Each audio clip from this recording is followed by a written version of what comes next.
CarolinaPrepper.com. If you're looking for quality food storage for hiking, fishing, hunting, basic survival needs, or just for everyday use, check out our food storage line at CarolinaPrepper.com.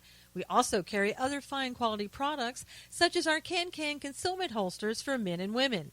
Keeping your firearm under cover and within reach puts confidence in your hands in any situation. Our products are 100% American-made. Check us out today at CarolinaPrepper.com.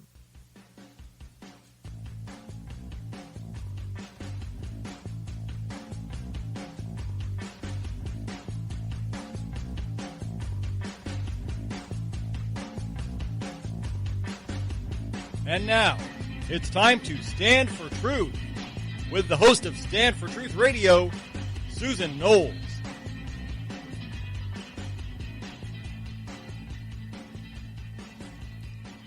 And welcome to the program, everyone. I am your host, Susan Knowles. Please check out my website, if you will, at SusanKnowles.com. And don't forget to follow Stand for Truth Radio with the variety of shows that I do, such as Knowles on the News and God's Views on Political News with my co-host, Bill Cloud. To hear all the podcasts, just go to Spreaker.com or download the Spreaker phone app and type in Stand for Truth Radio with Susan Knowles. Now, all the shows can also be heard on iHeartRadio, and the easiest way to find those shows, just go to SusanKnowles.com and click on the huge iHeartRadio logo that I have there, and it'll take you right to the shows. Finally, follow me on Twitter at Susan Knowles. Now, my guest today is CHERYL Chumley. CHERYL Chumley is an online opinion editor for the Washington Times. She's also the author of The Devil in D.C., Winning Back the Country from the Beast in Washington. And she's author of Police State USA, How Orwell's Nightmare is Becoming Our Reality. She's also a 2008-2009 Robert Novak Journalism Fellow with the Fund for American Studies. She's a professional journalist with more than 15 years of experience covering a wide range of topics from politics, policy, and presidential elections to small-town courts, cops, and country government. CHERYL is also an Army veteran. So let's welcome to the show, CHERYL Chumley. CHERYL, how are you? Hey, Susan, I'm great. Thanks so much for having me. Yeah, I'm so glad that I know I've had you on a couple of times on my show. Love to have you every time. Love to bring you back on here and just talk to you about a variety of subjects. And I'm just going to be hitting you just one after the other with the subjects today. All right. Sounds great. Now that we have the media here, let's start asking questions. Now, I'm sure you're probably aware of this, but over the weekend, it seems that people made a concerted effort on social media to kind of go after H.R. McMaster, who is the National Security Advisor for President Trump, and, with the hashtag Fire McMaster. I have my feelings about McMaster. Kind of wanted to get your opinion on him and what your thoughts are about keeping him or firing him. Well, I kind of think it's early right now to have an opinion about him. I have seen some headlines that, like you say, call for his firing and so forth. And he does have what I would term some red flags in his past about ties to George Soros tied funding places during Barack Obama's administration. So I hope this isn't going to be one of those holdover appointments where it turns out that conservatives regret his presence. But I'm willing to withhold judgment on McMaster right now, and I actually think that Kelly may have some good influence in keeping things calm in the White House. Some of the things, CHERYL, that I don't like about McMaster, and I did some research on this too, because I was hearing that he was firing a lot of people, and I wanted to know, these were people who were supposedly Trump loyalists, and I wanted to find out what's going on here. Does he have a legitimate reason, for firing these people? And as more and more research I did, I found out that every one of these people were put in place by, Flynn. So before Flynn was asked to resign, he hired these people. So on the one hand, I could see McMaster saying, well, I really don't want Flynn's people. Michael Flynn is right now he's being investigated by Mueller. He's having, maybe grand jury subpoenaing stuff. I really want these people to go. So I can kind of get that. But the problem is that the people that he's firing if that's the case, and he's saying I just don't want somebody else's people, I want my own people, then why is he keeping the Obama holdovers? That's really not a good thing. I mean, if you're going to keep one, why not just keep the people that Flynn put in? Yeah, I don't think it's necessarily a bad thing to have people around you in the White House who have different opinions, and not just slightly different opinions, who have maybe radically different opinions, because then you have all the arguments presented in front of you. As an executive, you want to hear not just from your yes crowd, but you want to hear from your naysaying crowd as well. If nothing else, to help you formulate how you're going to sell your own policies to the press and to the American people. What I don't like that I hear about McMaster is, the loyalty pledges people are being asked to make. You're either with McMaster or you're with Steve Bannon. And I think it's those type of scenarios that set up this chaotic type process in the White House that the media and the left then just seize upon to put forth the message and mantra to the American people that this White House is crumbling from within. So I don't think we're at this point by any means. And I just withhold judgment on, McMaster right now, because I think that him having a different voice may actually be a good thing for this president. Yeah, I can, I agree with you in certain parts of it, because I'm not ready yet just to say, out you go. But another concerning thing is with Susan Rice and him allowing her, supposedly, if it's true, to keep her top secret clearance. And there was a letter that he supposedly sent to her back in April saying you can keep your top secret clearance. And some people were making the argument, well, he did that because she had to speak before the Senate and she needed to review documents.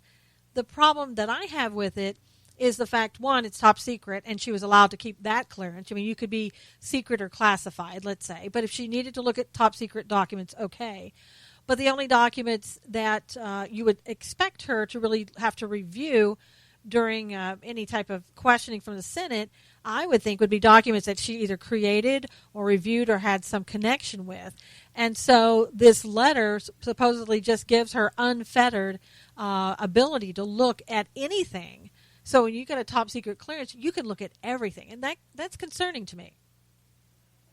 Well, yes, and I agree on that. And they're supposed to, the enemies list that's supposed to be circulating and so forth, with McMaster at the White House is another red flag. But the fact is, this administration has already just gone through a few notable, widely reported turnovers, and I just think it's time to have a little bit of calm and let things play out before any dramatic action is taken. Yeah, and I can see that President Trump has come out over the weekend and has basically said, McMaster and I work well together. He's a good friend to Israel. And so I don't see that he has any intentions of firing him, at least not right now. And there's even been talk that he may send him to Afghanistan, and make him a 4-star general. So if you can well, no matter what you do, you're never going to please everybody with your picks, with the picks that Trump would surround himself with. There's going to be criticism from some camp. And, Trump casts a wide anti-Trump camp, a wide anti-Trump net. So you're reeling in not just Democrats in the left, but you're also reeling in some in the Republican Party who do not like this president and are more than happy to make their oppositions known. Now, let's talk about somebody else that it looked like he was getting pretty close to being fired at one point, Attorney General Jeff Sessions. What's your view on his recusal? Because that seems to be a sore point that people are continuing to talk about. I didn't like Jeff Sessions' recusal, and I believe I wrote a column about it at the time saying he shouldn't have recused. I don't like people in the Republican Party or in this Republican administration standing down and stepping aside so quickly. especially when it's done at the request and demand of Democrats, because if the situation were reversed, if it were Democrats who are holding the White House, House, and Senate, they wouldn't give on any point. They wouldn't cede anything. So I believe that's the same type of aggression that the Republican Party, which now holds the majority in all the three main offices, should take as well. So Sessions recusing himself, I like Jeff Sessions. I think he's an honorable guy, but it looked to me like an act of weakness when he stepped aside. And there's a lot of people that would absolutely agree with you. I look at it with a little bit different point of view, and that's not to say mine's right, yours wrong, or yours is right and mine's wrong. It's just a little different on that. I was a practicing attorney at one time, and I know as such, if you do something that, for example, goes against ethics, the Bar Association of your state is not going to look at that very kindly. And, in my point of view, he had an ethical conflict there. He really did, because he was part of the campaign. He could have spoken with these people, even to a point that he could have been called as a witness against the president. And he did say during the public hearings of his confirmation, he did say that because of course the left asked him, if you're called about anything regarding the campaign, what are you going to do? And he said, I'm going to go and seek counsel from the DOJ, which is what he's supposed to do, and I'll do what they direct me to do. And of course, unfortunately, those people that he went to seek counsel in are probably Obama holdovers for the most part. But he did exactly what he should have done, in my opinion, as an attorney and as the AG.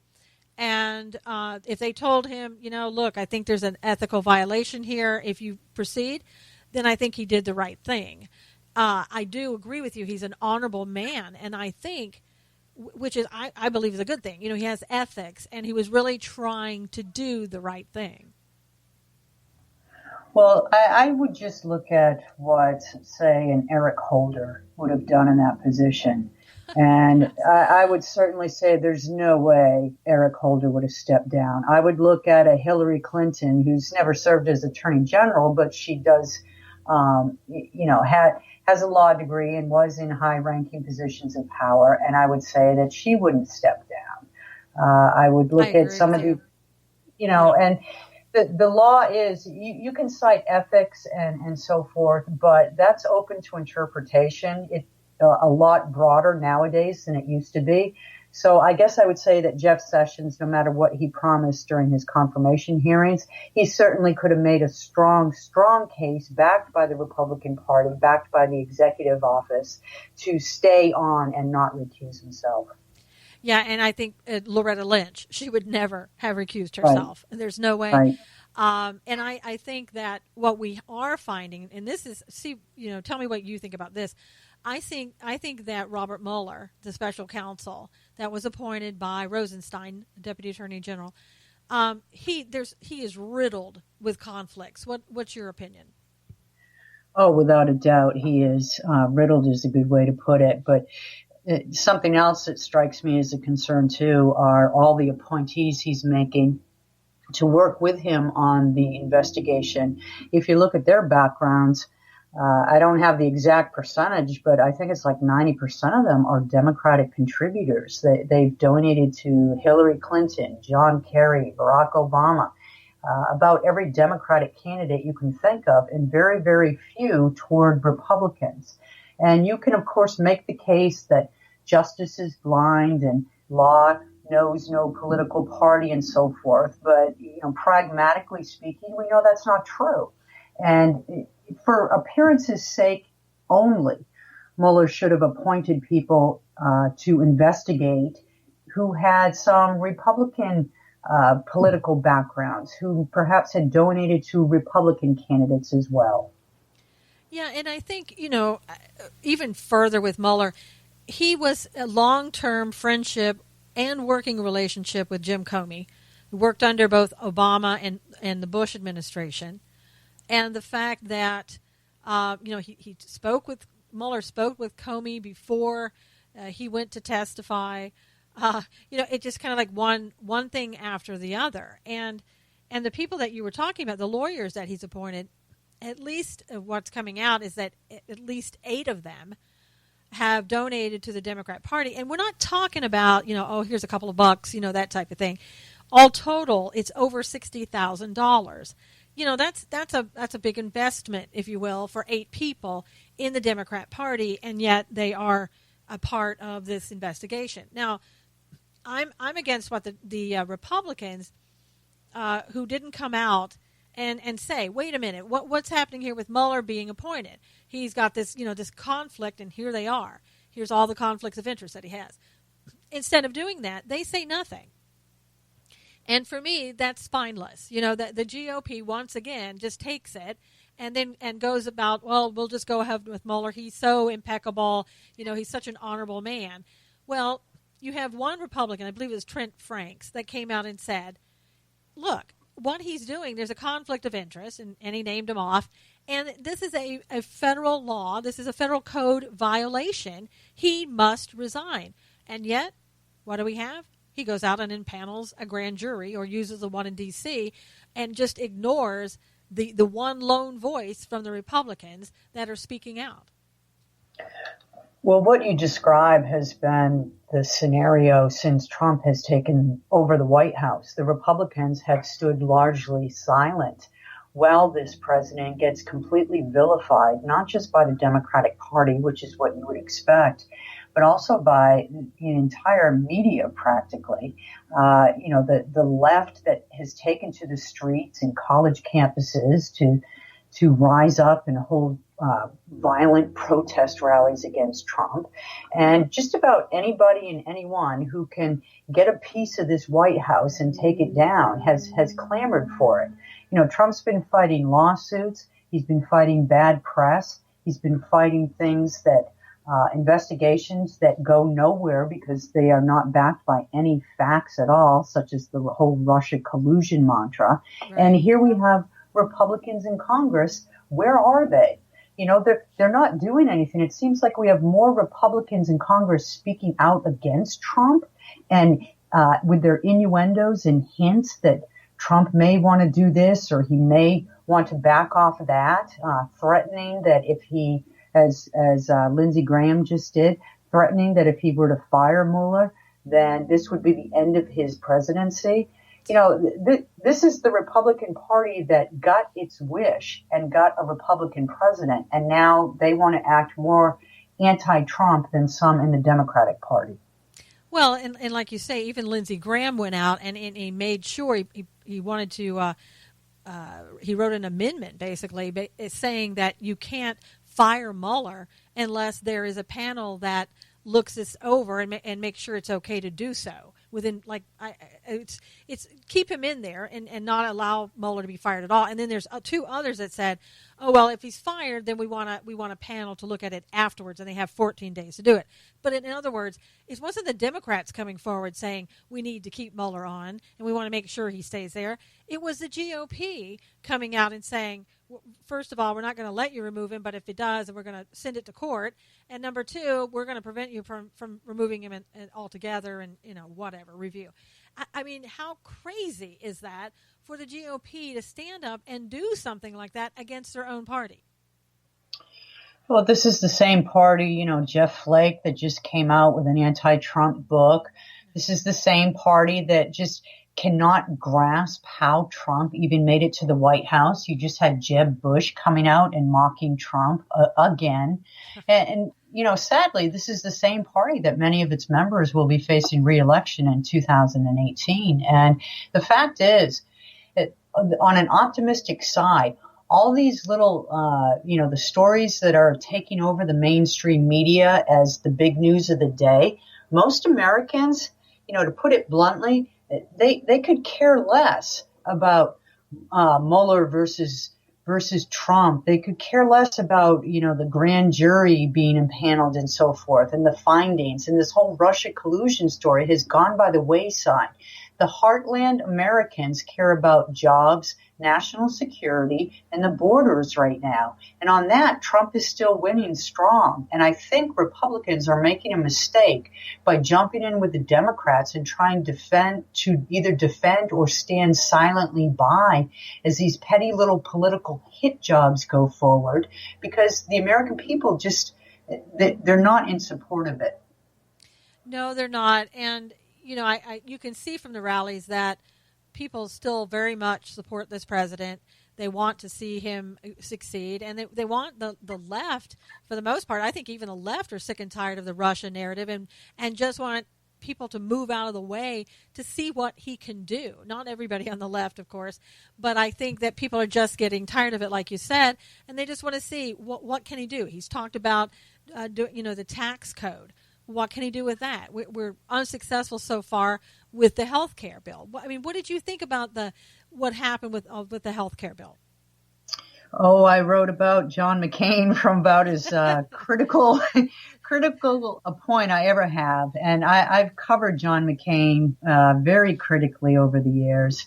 I think he's one of the biggest rhinos. He's a Democrat in disguise. And the fact that he has consistently been able to be reelected baffles me. He must do it on the backs of his Democratic supporters. That's all I can think of. But his drama on the Senate floor of lumbering forward to give his thumbs up or thumbs down, and then we all wait on pins and needles, and suddenly he turns his thumb down, and the Senate chamber erupts with little gasps of surprise and shock as he walks back to his seat. I just thought that was John McCain having his media moment. He finally got his chance to thumbs up, or middle finger is what I was trying to say, to basically show Donald Trump, you may have had your fun with me on the campaign trail, mocking my military service and so forth, but I'm getting you back where it counts. And that's all I thought it was. I thought it was McCain taking revenge for his personal vendetta he's held against Trump for some time. And it was sad also to see, I think it was the day before that, when Lindsey Graham, McCain, one other person came out and said, we want to make sure that if we vote for this, then that they're not going to just go ahead and make this not the law, but just almost the law, and we're going to vote on that to make it the law. We want to have assurances that that's not going to happen. And so Paul Ryan comes out, no, that's not going to happen. We're going to all we're going to do is talk about it. We're not going to enact this as the law or anything else. And even when they got assurances that was going to happen, then, the grandstanding happened the next day with McCain, and Graham was satisfied, and so he voted, for going forward. But John McCain knew the day before he wasn't going to vote for it. Yeah, he did. And, from the American people's perspective, 7 years, for crying out loud. No matter what excuse you can come forward at this point and say for not passing an Obamacare repeal or a repeal/replace, there's no excuse for it. All American people are hearing at this time is we have a majority in the House, Senate, and the White House, and you can't pass Obamacare repeal. And they don't get it. And, I have to say, I don't get it myself. It's just almost as if Republicans do not want to repeal Obamacare.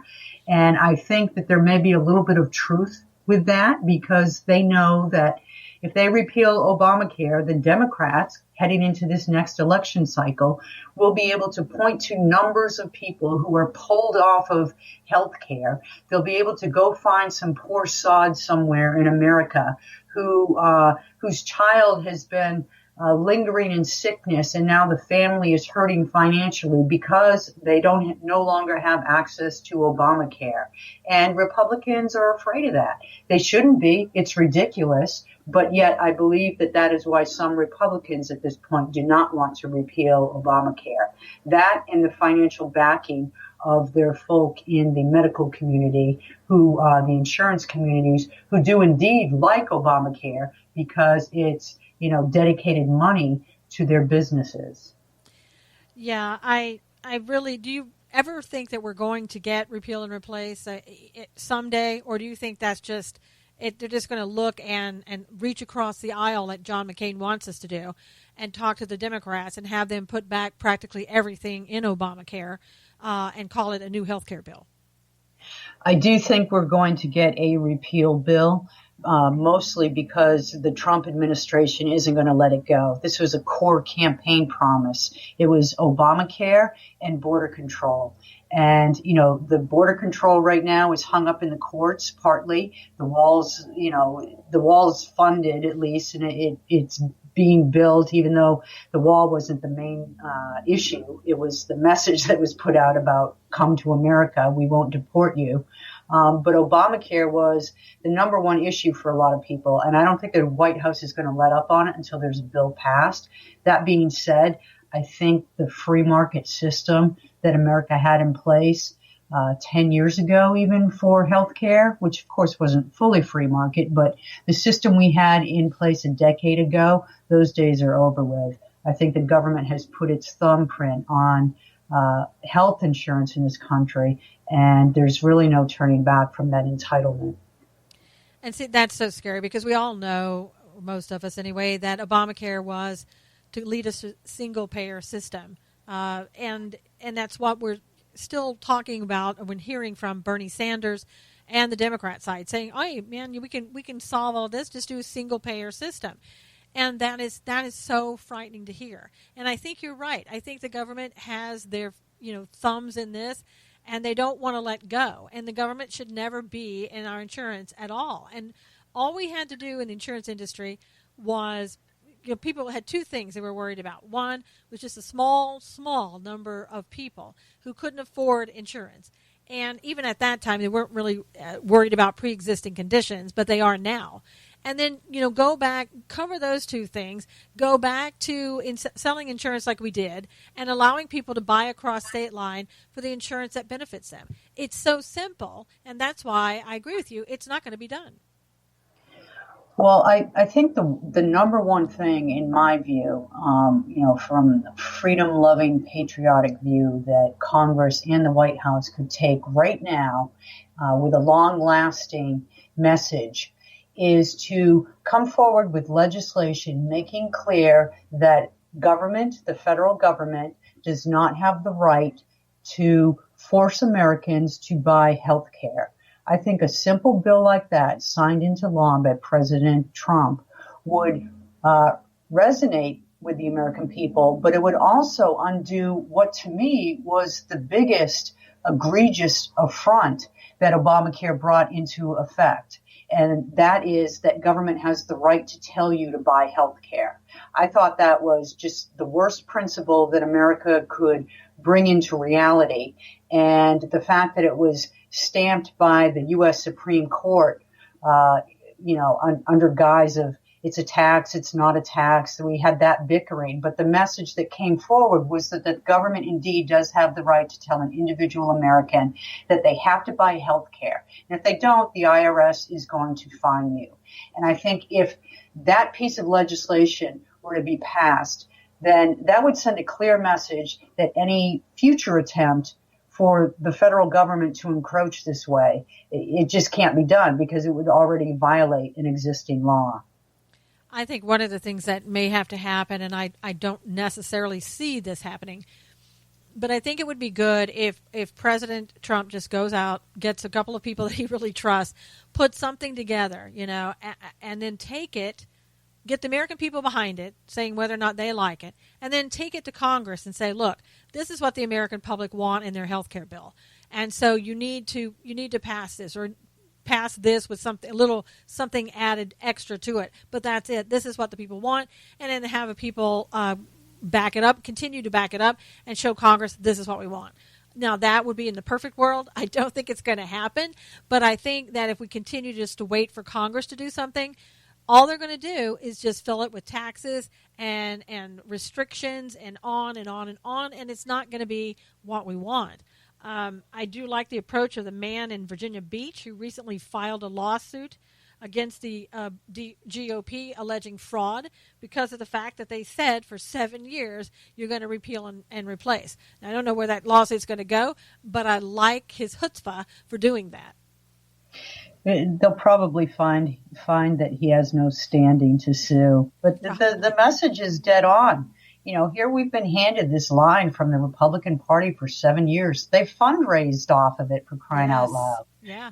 Repeal Obamacare. And how many times did we have bills brought forward at a time when the Republicans knew full well that once it landed on Obama's desk, it would die? Mm-hmm. And all those bills brought forward and all those mantras and messages and ads created, patting themselves on the back for working hard for us average Americans. Yeah, I know. We've really gotten ourselves in just a really bad situation. I don't know if the GOP can get themselves out of it, but, we'll see what happens. What do you think about this recent act, the RAISE Act? Your opinion on that? I think it's a start. We'll see where it goes. I know that there's been a lot of resistance against it so far, but as far as my personal views about, say, one aspect of that act, which would be to give preference to those who speak English, I think it's great. What's wrong with that? Our whole government job system, if you want to go for a government job, you get certain points.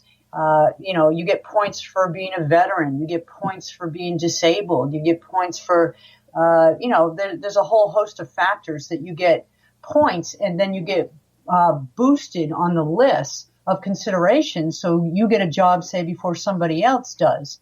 What's wrong with doing that with our national borders, for crying out loud? It just makes common sense that you want to entice those to your country who can do the most for your country, not those to your country who are seeking just solely to find out what your country can do for them. I think that this is a good start, and I think it's something that's been a long time in coming, and we have a real chance now with Republicans in control of everything to get something like this passed. Well, and I don't see anything wrong with looking at skilled workers. There are a lot of other countries that say, if we need your skill, we'll let you in, or we'll let you in for a certain period of time. And they've also shown that, with the skilled workers, you have a less likelihood of having to put people on welfare. And I believe part of this was that you wouldn't be able to apply for welfare for 5 years. I believe that was part of the plan. And immediately, you of course expect the Democrats to come out against it. But then, here it comes again. Lindsey Graham comes out against it. Yeah. And, what's really outrageous about this is I just did a story today for the Washington Times about in Los Angeles County. It was $1.3 billion that they have just given to illegals in their own county. Yes. For welfare and food stamps for illegals. And these are taxpayer dollars subsidizing illegals who come to this country, and just why go the legal route? They don't have to. And so you have something like that in the backdrop, and then you have this common sense legislation coming forward. And the fact that any Republican would stand against it is just, it's really shameful. And I know why Lindsey Graham has done it, and I know why a couple other Republicans have stood against it. It's because they're afraid of angering their own business lobby interests in their own states. They're afraid that the agricultural industry will come out and not give them as much financial support or publicly criticize them. And that's just poor politicking, where you put the interests of one industry at the expense of an entire nation's national security. Yeah, and just to follow up a little bit on what you were saying about LA, that's the largest concentration of illegal immigrants are in that county. It's the largest concentration in the country that we have, and what I didn't like about that, I didn't like anything about it, but the illegal immigrant parents that have children that were born here are also getting the welfare and the food stamps and on and on and on. And that's such a huge amount. And this is another reason why, people are crying out and saying, look, get rid of sanctuary cities. We don't want these cities here. We can't afford them. And in California, and I live here, they nickel and dime us for every single thing, and a lot of that money that they take from us is going to the illegal immigrants that are here in this state.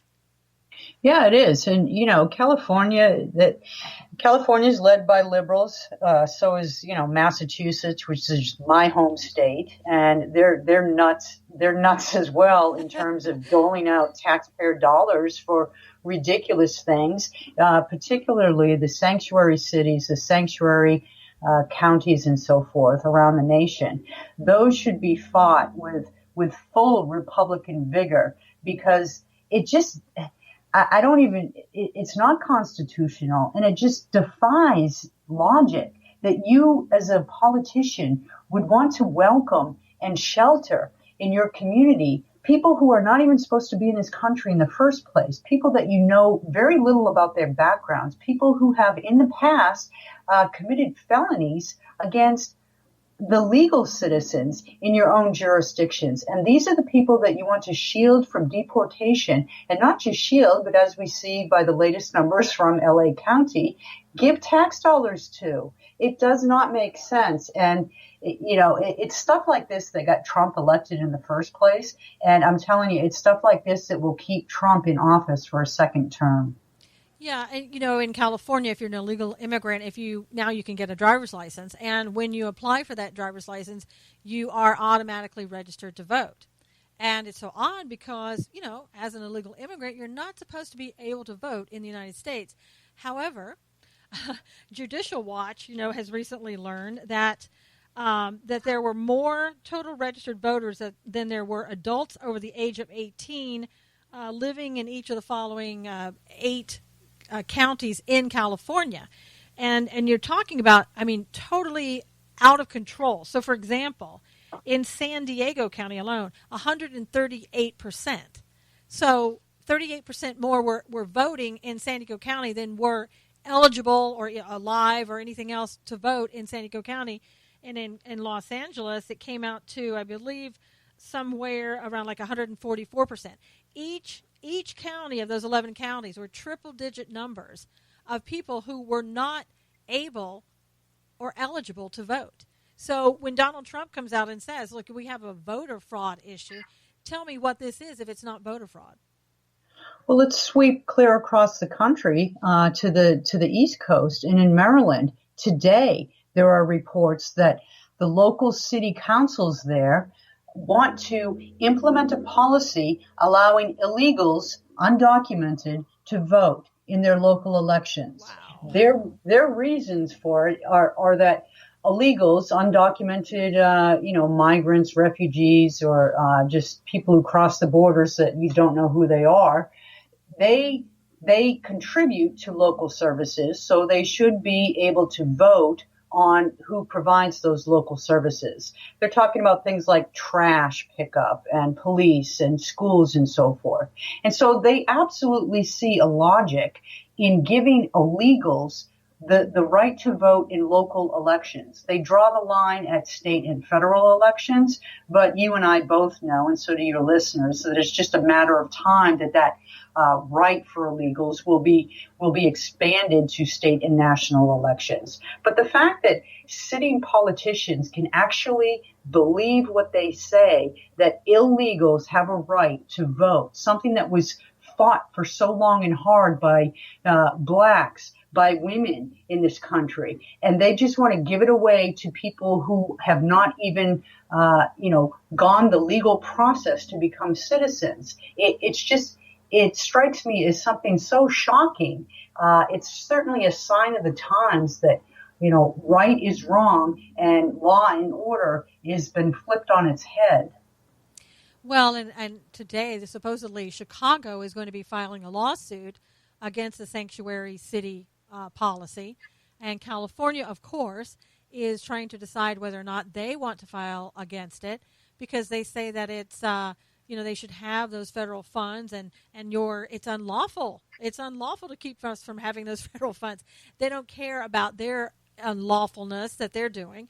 And I do like how Thomas Homan, who is the head of ICE, said that he's thinking about going after the leaders in these cities and getting them. I don't know if he's sanctioning them. Hopefully it'd be better to arrest them, and to tell them, you're breaking the law here. Who do you think that you are?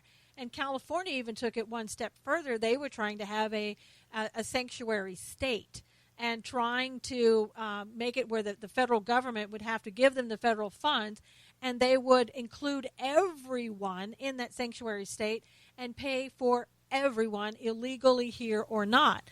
And somebody, I would have to say the one Democrat in California leadership that was thinking that day, said, you know what, we're just going to have to table this. There is no way that President Trump is going to allow us to take federal funds and pay them to illegals. Only one, but at least he had, he was thinking that day. Let's just look at Rahm Emanuel's logic, the mayor of Chicago, who wants to sue, as you just pointed out rightly, who wants to sue the federal government for stripping sanctuary city funding or stripping sanctuary cities of their federal funding.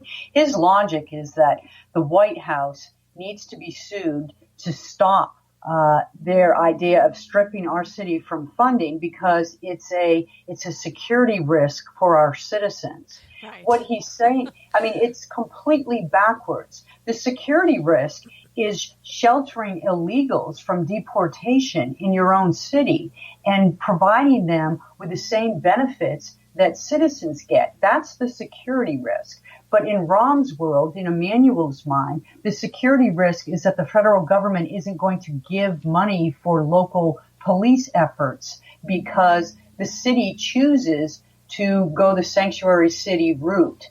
And, let's just remember there was a woman during Trump's campaign season, Kate Steinle, out in California, where you are, Susan, who was killed by an illegal immigrant with a felony background who had been deported 5 times, who was in the city that day, the day that he gunned down Steinle on a pier as she walked with her father.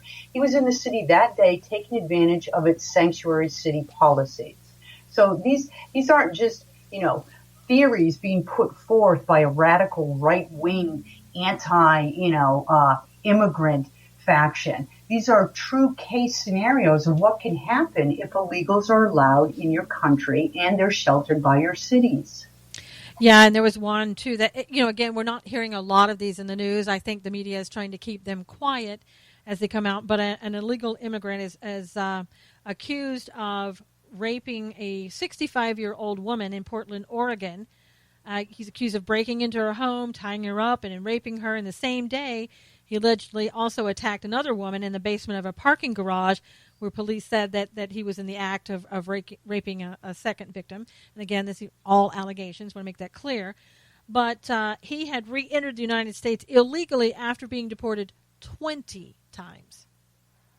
Yeah, 20 times, wow. And Democrats are probably cheering him for his persistence. This is the world we live in right now. And for Democrats and the media to be slinging at the White House and at President Trump that he's out of touch with voters, it's just crazy because any American who believes in law and order, whether you're a Democrat, Republican, or politically unaffiliated, just believing in law and order sets you on the side of President Trump because of these ridiculous, leftist push policies to shelter illegals.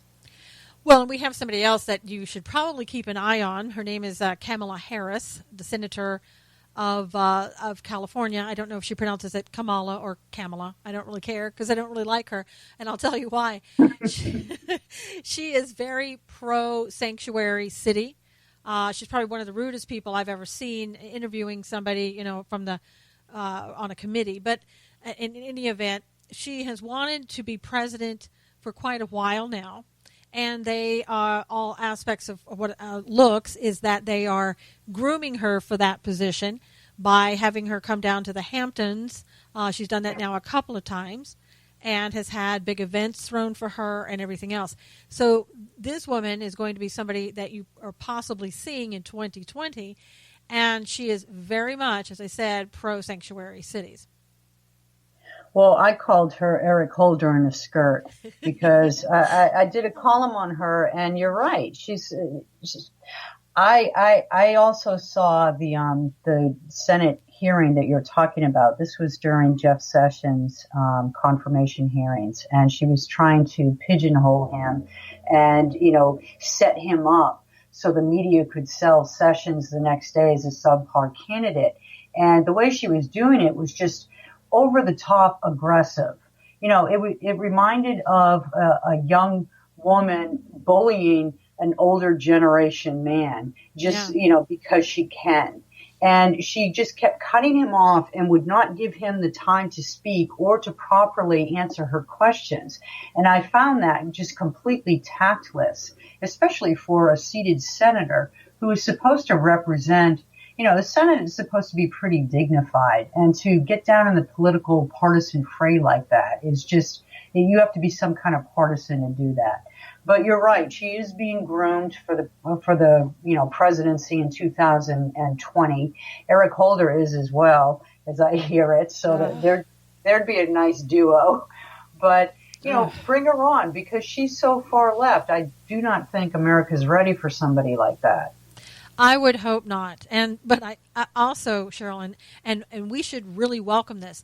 Maxine Waters said that she will run for president in 2020 if the millennials want her to. So I want to gather people up and get a petition going so that she will run and be the presidential nominee. I would love, love, love that. And I would even switch parties to vote her in to make sure that she was a nominee, and then switch back, of course. But her one platform would be impeach Trump, because this is a woman who started the call to impeach Trump before he was even seated in the White House. I know. I mean, it just defies logic. Usually you need an impeachable offense. There needs to be a crime committed. But in Maxine Waters' mind, the crime comes after the impeachment. Well, and she's been on The View telling the leakers, go ahead and leak. It's perfectly fine. Go ahead. Basically, she's telling people to go ahead and commit felonies. It's okay, because we need to know what's going on in the White House. And then she also said this weekend on another show, he doesn't care about anything. Maxine, this woman lives in a district. She's in a 4-point-something million mansion, probably more than that. And yet the district that she represents is one of the poorest in L.A., and she doesn't live in that district. That's very interesting. And, what else is interesting about her is that she gets slung in the media quite a bit as a loon. And I've done it myself, just dismissed her as somebody that is so far out of touch with the people. But the fact is, if you listen to her on television during her many interviews on left-leaning TV, she is well-spoken. She has a decided platform and policy viewpoint. She hates Trump, of course, and all things Republican, but she's not out there talking gibberish. And that makes her a friend of the people in the Democratic Party. And she will get support. She probably will run for re-election and win once again. This is a woman who's been in office a while, and she's not going to be going away anytime soon. Yeah, I think she's been in there 14 terms, as I remember. And no, they absolutely love her. I know Omar Navarro is running against her, and he has some support now from Roger Stone and different people that Roger knows, so he's picking up a little steam.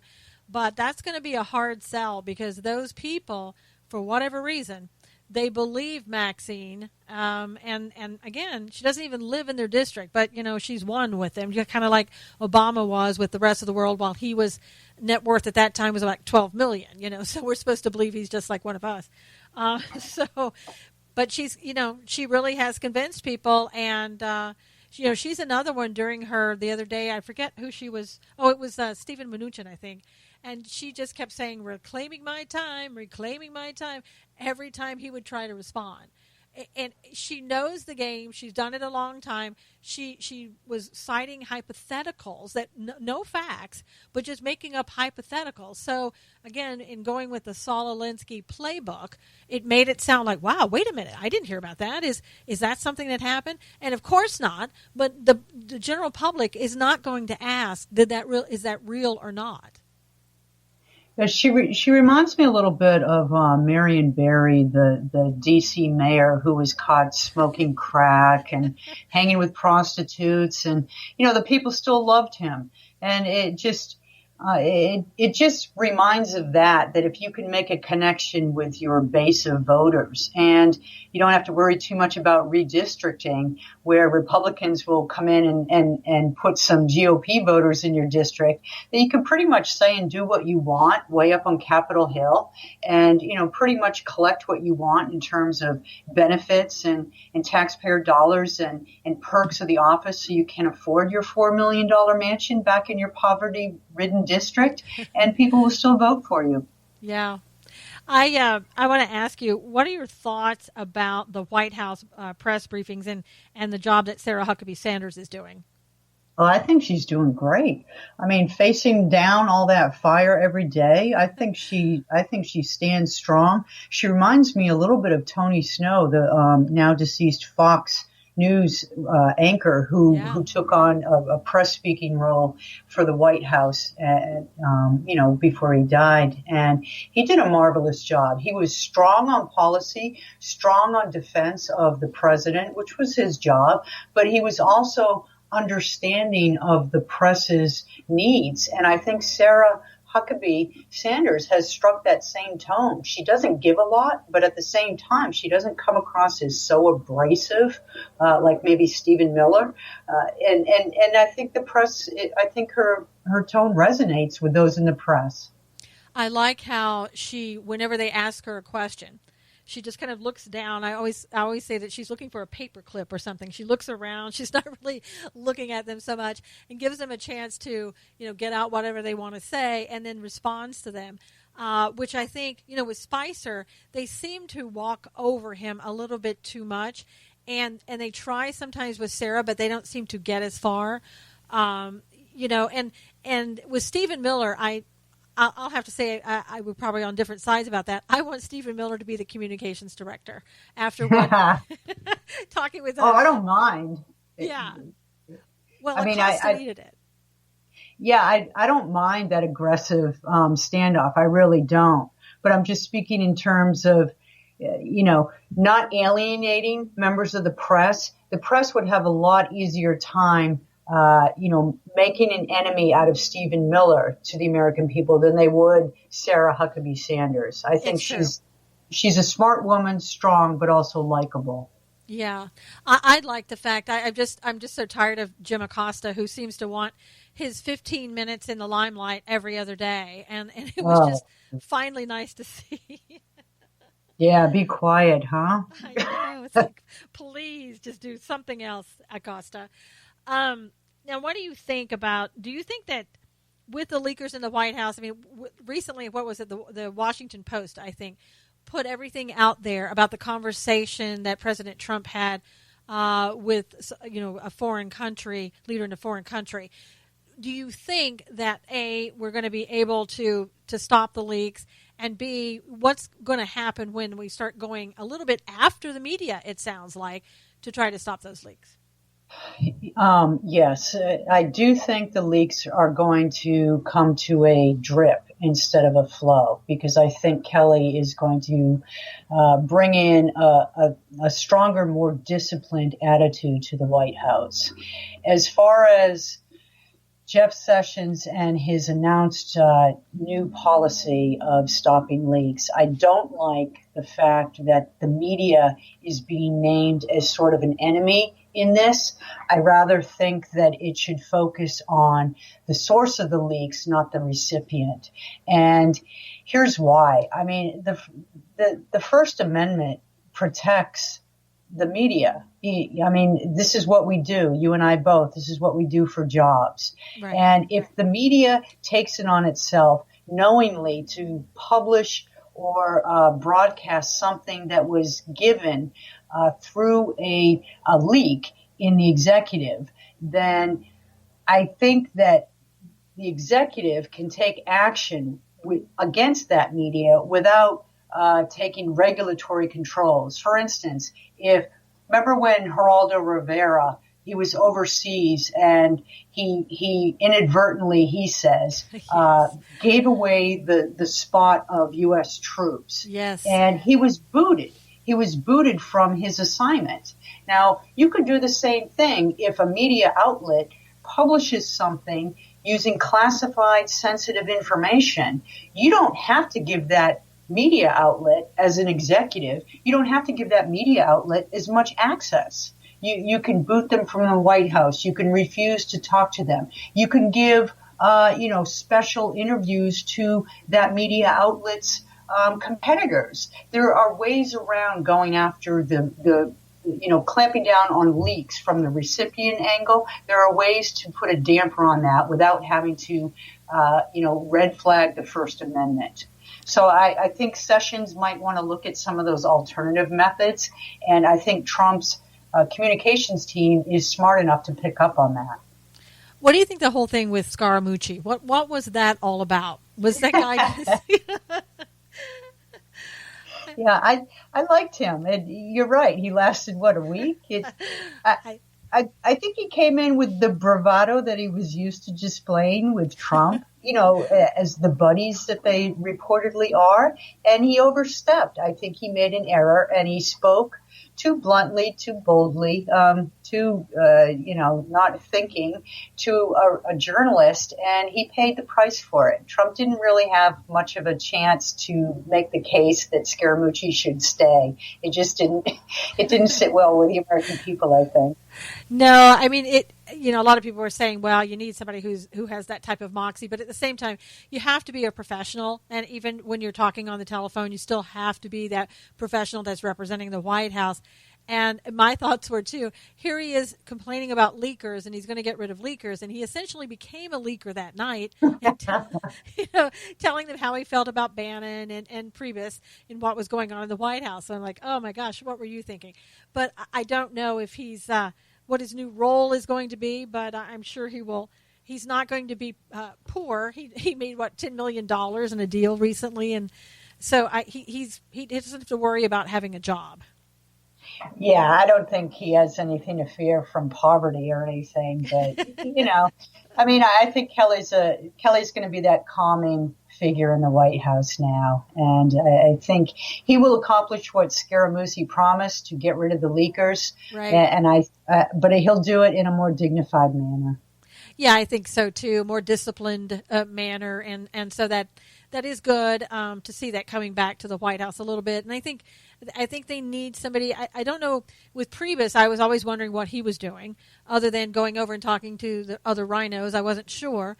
But with John Kelly, it just seems like I'm more comfortable that he's probably doing his job, and so that it won't be wondering, well, gosh, I wonder what he's doing today. And I want to tell, we have a couple of minutes left, and I just want to quickly ask you if you're familiar with Paul Nealon, who is in Wisconsin running against Paul Ryan. Not really, no. That is a person that you are going to want to look into and maybe interview. It's Nehlen, Paul Nealon.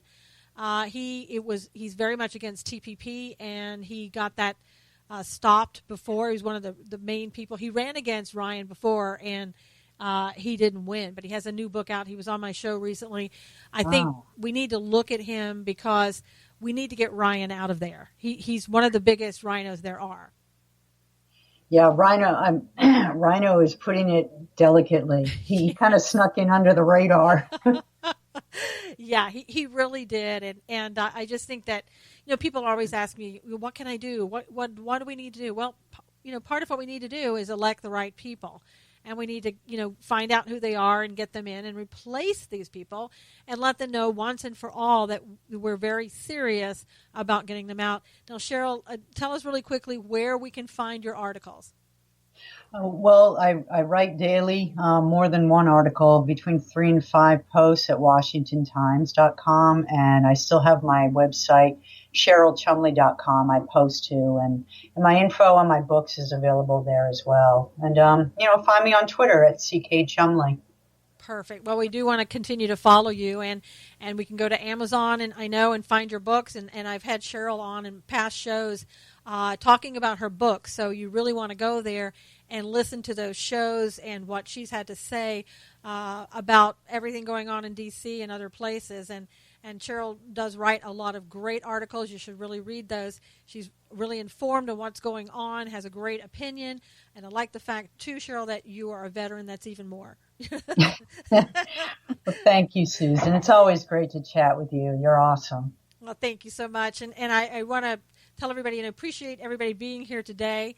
And we'll have another great guest for you again next week.